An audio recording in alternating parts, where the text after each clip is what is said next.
Welcome to GNANA DEEKSHA Concept-Based Digital Learning. I am Shirley, lecturer in English at TSWREIS Mahbubabad. It gives me immense pleasure to extend warm greetings to all of you on behalf of Telangana Social Welfare Residential Educational Institutions. I wish to thank DEEKSHA for having me here on their dedicated platform. Today I am here to explain a very heart-touching poem, Voice of the Unwanted Girl by Sujata Bhatt. Sujata Bhatt is one of the finest living Indian poets, short story writer and also a translator. Bhatt is also known for her many translations of Gujarati and German literature into English. She has been recipient of several awards, including the Commonwealth Poetry Prize Asia, the Alice Hunt Bartlett Award, and the Italian Trattati Poetry Prize. Voice of the Unwanted Girl by Sujata Bhatt is a part of the anthology Collected Poems. As suggested by the title, the poem is presented in the form of a monologue by a girl child who was rejected even by her mother because of her gender. Now, what is a monologue? Monologue is a long talk or a discourse by a single speaker, where dialogue is when two or more people have a conversation, but in a monologue, a single speaker does the speaking. The unborn girl child is the speaker who has been denied the right to live by a brutal and heinous act of fetus killing. Now, what is a heinous crime? It means a very evil or a wicked crime. The unborn girl child in the poem speaks as one of the countless victims of female feticide and infanticide. Now let us know what is a feticide and what is an infanticide. Feticide is the act of killing of a fetus or causing an abortion, and infanticide or infant homicide is the intentional killing of infants. It means after the child is born. The poem is a critique of the dominant culture of patriarchy in India that celebrates the birth of a son but mourns that of a daughter. This image on the screen speaks a lot about this dominant patriarchal culture. We can see a guy here who is assuring the pregnant lady that she's going to be fine and she's going to have a male child and she has nothing to worry about having a female child. How pathetic this is. Now let me read this poem for you. Mother, I am the one you sent away when the doctor told I would be a girl. In the end, they had to give me an injection to kill me. Before I died, I heard the traffic rushing, the monsoon slush and the wind cycling through your beloved Mumbai. I could have clutched the neon blue, but no one wanted. No one wanted to touch me except in the autopsy room. Then they knew my mouth would not search for anything and my head could be measured and cut apart. I felt like a sliced pomegranate, the fruit you never touched. Mother, I am the one you sent away when the doctor told you I would be a girl. The second girl, your second girl. Afterwards, as soon as you could, you put on your grass green sari, the orange stems of the parijata blossoms glistened in your hair, and afterwards everyone smiled. But now I ask you to look for me, mother. Look for me because I won't come into your dreams. Look for me, mother, look for me because I won't become a flower. I won't turn into a butterfly. I am a part of, and I'm not going to be a part of anyone's song. Look for me, mother, look for me. Look for the place where you have sent me. Look for the unspeakable, for the place that can never be described. Look for me, mother, because this is what you have done. Look for me, mother, because this is not God's will. Look for me, mother, because I smell of formaldehyde. I smell of formaldehyde and I still wish you could look for me, mother. How pathetic and how painful this poem is, and let us now understand the poem line by line to have a clear-cut idea of what the unborn girl child has had to go through. Mother, I am the one you sent away when the doctor told I would be a girl. In the end, they had to give me an injection to kill me. The poem reveals the insensitive act of people.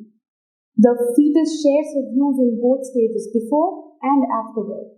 The unborn girl child pathetically complains to her mother when she is denied the right to live in this world, when she is denied the birth in this world. The decision of killing the unborn child by her parents, especially by her mother, it filled the girl with a lot of sadness. And the tone of agony and distress, pain is felt in these lines. The girl child expresses her sadness and pain over the non-acceptance of her when she says that they had to give an injection to kill her, to not let her come outside her mother's womb. Before I died, I heard the traffic rushing outside, the monsoon slush, the wind sighing through your beloved Mumbai. The act of killing of the unborn child left her desires unfulfilled.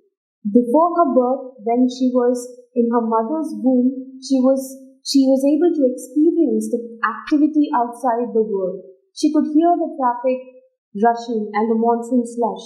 What is a monsoon slush? It is a muddy water that is usually found during the rainy season. It is seen during the rainy season, right? But this heartless or cold-hearted act, whatever you call, this decision of her mother snatched the opportunity from her to see and enjoy the world outside. She was not allowed to enjoy the beautiful environment. I could have clutched the neon blue. No one wanted. No one wanted to touch me. She was not allowed to live, grow and flourish. It was very unfortunate, wasn't it? Yes, right? The wind sulking through your beloved Mumbai. I could have clutched the neon blue. Sulking here means being angry and refusing to talk to others. And neon means fluorescent, usually used to describe the color of the sky. Here it means she would have touched the neon blue. She would have touched the skies had she been given a chance. But it's so unfortunate that she wasn't given one. In the lines above, the speaker describes the hollowness of the city of Mumbai. The term beloved Mumbai in the poem symbolizes growth, development and progressiveness. We all know how developed the city of Mumbai is, right? The term here has an ironical significance because in the reality, the city of Mumbai failed to stop the malpractice such as sex determination and female feticide to happen. This story is a tale of atrocity against female and it remained like a black spot on the development and progressiveness of the world. No one wanted to touch me except later in the autopsy room when they knew my mouth would not search for anything and my head could be measured and then cut apart. I looked like a sliced pomegranate. The fruit he never touched. In the above lines, she painfully narrates about the atrocity done to her. She says that later she was taken into an autopsy room to take her out from her mother's womb into bits and pieces. Now what is an autopsy room? It is a room where the postmortem is done. She says she looked like a sliced pomegranate because the blood was still all over her. She was a fruit that her mother never touched. The pain inflicted or caused in this process of killing in her mother's womb seems to be ignored and neglected, as the girl further says. Mother, I am the one you sent away. When the doctor told you I would be the second girl, your second girl child. The speaker here is crying and complaining on her own gruesome condition, horrible condition. She was the second girl child and she was undesirable for all. No one wanted her. Afterwards, as soon as possible, you put on your grass green sari. The orange stems of the parijata blossoms glistened in your hair. The poet through the unborn girl child condemns the insensitive act and attitude of the people. There is no sign of realization of the great sin that was committed. The girl, it is agonized to see the indifference in her mother's behavior. Her mother behaved as if nothing has happened. The indifference in her attitude is depicted or seen as she wears or drapes herself in a grass green saree and decorates her hair with the orange stems of the Parijata flower. Parijata flower is considered to be the flower that is the flower of gods in the Hindu mythology. The unborn girl child feels hurt to see the mother become ignorant of the whole incident. The root of patriarchy is so deep that no one tried to sense the loss. Then the girl further says, afterwards everyone smiled. But now I ask you to look for me, mother. Look for me because I won't come to you in your dreams. These lines express the sadness and pain of the unborn girl child, which no one is aware of. No one could realize her struggle to exist and live like others. Everyone becomes normal and everything becomes normal for everyone. But for the unborn child, the things become so different. She asks her mother to look for her, though she won't be found anywhere. She has been forced to leave the world as she was a girl child. She is no more a part of her mother's dream. Look for me, mother. Look, because I won't become a flower. I won't turn into a butterfly, and I am not a part of anyone's song. Her desires were all crushed before she could bloom into a flower or fly like a butterfly. She is no more a part of anyone's song. The images, flower and butterfly, they indicate life, which she could have enjoyed if she was allowed to exist. She further adds that she is no more a part of anyone's song. Look for me, mother. Look for the place where you have sent me. Look for the unspeakable, for the place that can never be described. Look for me, mother, because this is what you have done. She persists that her mother must search for her and must look for her where she lies dead. It was a destination decided by her mother. So the girl child asks her mother to look for the unspeakable and the place that can never be described, because this is what her mother has done. The consent of the mother is the reason for the resentment or displeasure of the unborn girl child. Here, mother's consent was important. Here, mother was okay to let the girl go away. Doctors say that by the time an unborn child is 18 days, heart starts beating. When it's 42 days, brain waves are detected. And when it is 52 days, it has hiccups and yawns. When it's 8 weeks old, all the organs start functioning. And when it is 9 weeks, it has fingerprints. And a 10-week-old fetus can feel the pain. And when it is 12 weeks, it can smile. Isn't that amazing? So here, the girl child was not allowed to live, and she was snatched, that the opportunity was snatched from her to experience this wonderful environment and happenings that usually happen in the world. She was completely taken away. Look for me, mother, because this is not God's will. Look for me, mother, because I smell of formaldehyde. I smell of formaldehyde, and still I wish you would look for me, mother. Mother, this is not God's will. Look for me, mother. In the above lines, the child complains to her mother that it was not God's will. What is a God's will? It means God's desire or intention. Rather, it was the will of her parents who had carelessly denied her existence. God doesn't do gender discrimination. This gender discrimination is exclusively done by the parents, by the humans. In fact, female becomes the victim of gender discrimination created by the patriarchal setup, where utmost importance is given to a male child than a female child.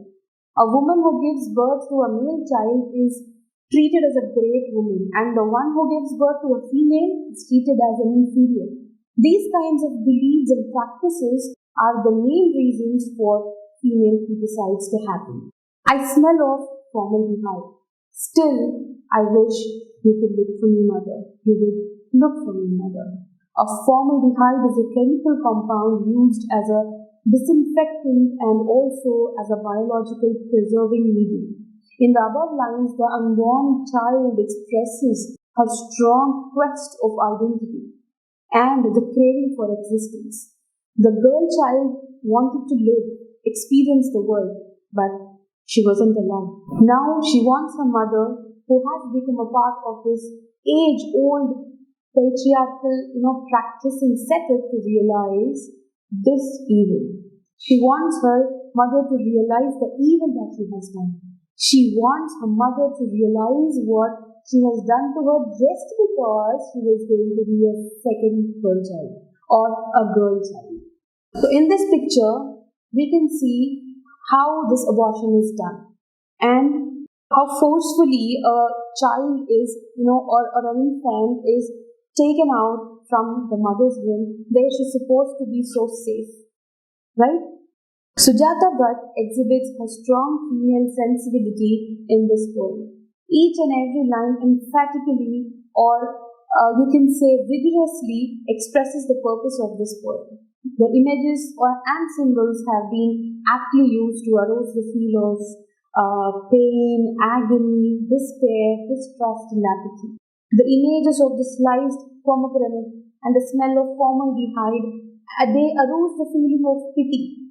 The monsoon slush and rushing traffic and the neon blue. These images describe the moments of living in the world.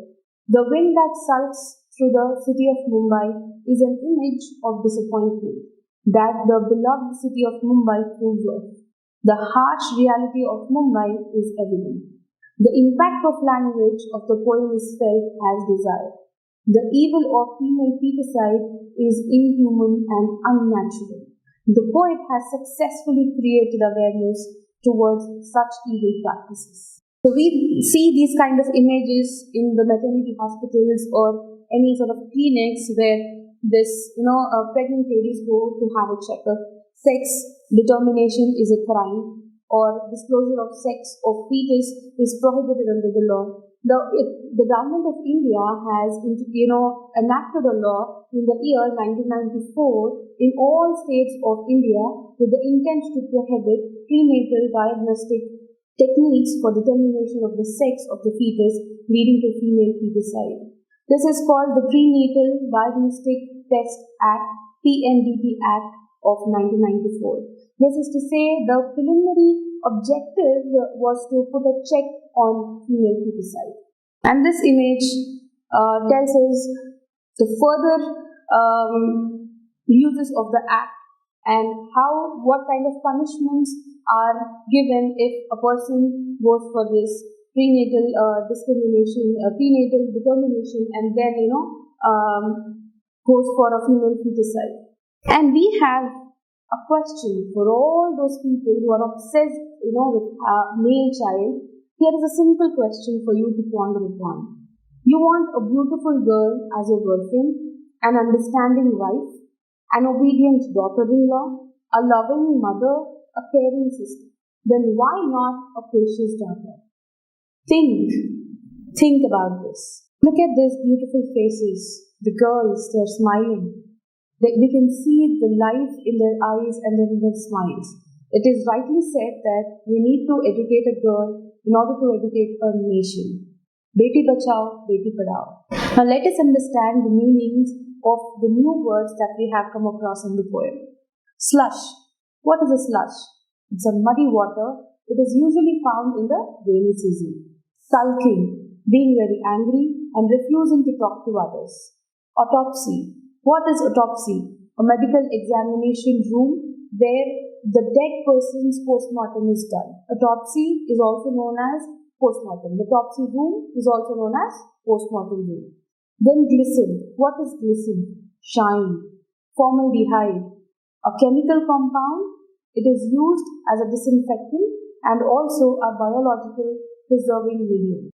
Let us now see how far we have understood the poem and how far we have concentrated on the minute details in the poem. The first question for you here is, I look like a sliced dash. We have 4 options for you. Apple, banana, pomegranate, none of the above.